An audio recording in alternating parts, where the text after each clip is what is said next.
Маратонската расправа за изборниот законник стартува комисиски, со илјадници амандмани, откако работните групи од власт и опозицијата не успеа да го откочат процесот, а не помогнаа ниту денешните координации во парламентот. Собраниската комисија за политички систем ја почна расправата, но само што почна, седмицата заврши. Истите тие амандмани моментално во рамки на собранието се архивираат, потоа истите ќе треба да бидат преведени и кога целата таа постапка ќе заврши, ќе продолжиме со седницата. Електронското гласање за диаспората, главна забелешка за опозицијата. Председателот на СДСМ вели дека и многу поразвиени земји од Македонија се повлекле од ваквата идеја, поради тоа што е тешка за спроведување. Јавно дека овој и ваков закон предлага партија позната по злоупотреби на изборниот процес.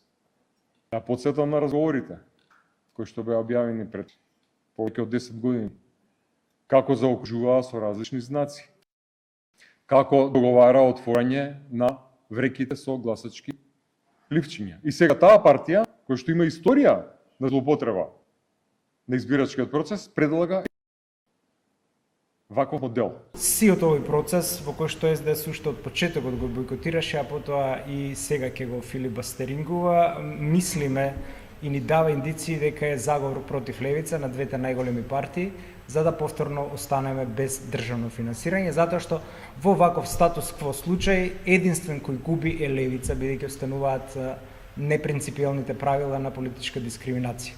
Предходно, премиерот Христијан Мицковски откри дека опозицијата првен се согласила, па потоа се предомислила за изборниот законник.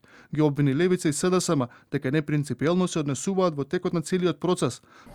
Кога политичката партија Левица рече, а ние нема да се подпишеме, вие подпишете се, ние нема да правиме филибастеринг, вие слободно гласете го и така да помине.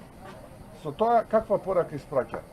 Ние добивме тоа што сакаме, работевме цело време најлицемерно, сега откажуваме за да се прекажеме, еве пред оние кои што нас не поддржуваат, демек еве ние сме тврдокорните, тука СДСМ да не остане пократка и тие излегува сега и они ќе правеле амандмани и они нашто нешто кое што не им одговара. Дека нема договор за измените на изборниот законник, потврди и координаторот на претеничката група на ВМРО ДПМН Никола Мицевски. За владачката партија клучно останува електронското гласање на диаспората, барање кое е целосно неприфатливо за СДСМ. Моделот кој што се наоѓа во изборниот законник е неприфатлив за СДСМ и со жалење можам да констатирам дека разговорите завршија неуспешно.